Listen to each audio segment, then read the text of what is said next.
Bonjour à tous. Nous n'aimons pas avoir des dettes vis-à-vis des personnes, des dettes morales. Souvent, on nous fait quelque chose, on nous invite à un repas, on veut tout de suite inviter la personne.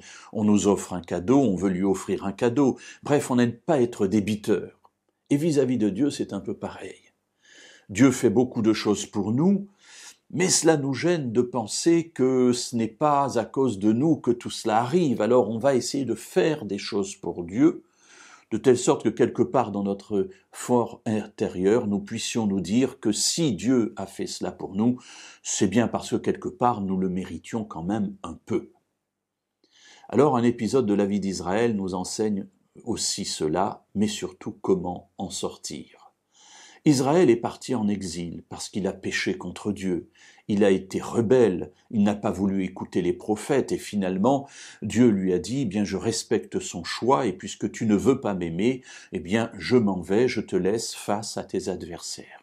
Les adversaires, ce sont les Babyloniens, ils viennent, emportent tout le peuple d'Israël en exil en Babylonie. Et là, évidemment, les personnes réfléchissent et comprennent leurs fautes. Et une de ces personnes, c'est le prophète Daniel. Daniel va s'adresser alors à Dieu par une prière merveilleuse que je vous invite à lire dans le chapitre 9, à partir du verset 1 jusqu'au verset 19. Nous voyons là Daniel qui reconnaît la faute de son peuple, et il s'inclut dans la faute de son peuple, alors que lui n'y est pour rien, il était très jeune lorsqu'il est parti en exil. Mais il dit, voilà, nous avons péché, nous n'avons pas écouté les prophètes, nous ne t'avons pas écouté, nous t'avons renié, et c'est justice ce qui nous est arrivé. Et c'est le premier élément que je vous invite à vivre, mes amis. Ne vous cachez pas derrière une justice qui vous appartiendrait, mais reconnaissez votre faute lorsque vous tombez. Je suis tombé, Seigneur, oui, pardonne-moi. Je reconnais ma faute. Et puis le deuxième élément, c'est de se tourner vers Dieu. Et c'est ce que Daniel va faire dans ce chapitre 9. Et nous lirons 2 versets simplement, 17 et 18. Maintenant donc, ô notre Dieu, écoute la prière et les supplications de ton serviteur, et pour l'amour du Seigneur, fais briller ta face sur ton sanctuaire dévasté. Mon Dieu, prête l'oreille et écoute, ouvre les yeux et regarde nos ruines et la ville sur laquelle ton nom est invoqué, car ce n'est pas à cause de nos œuvres de justice que nous te présentons nos supplications, c'est à cause de tes grandes compassions.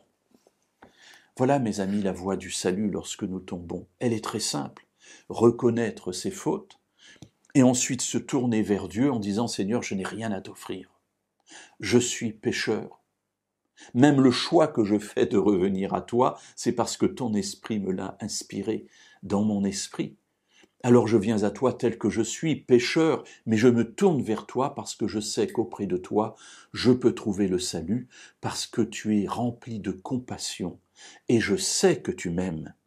Alors Seigneur, je t'en supplie, par amour pour toi, pardonne ma faute. » Et nous savons, mes amis, nous l'avons déjà vu dans ces méditations, que Dieu est fidèle et qu'il n'attend que cela. Et ainsi il pourra nous apporter son pardon. Nous lui apportons rien, aucune importance. Il est notre Dieu et notre Père, et il n'attend pas cela de nous.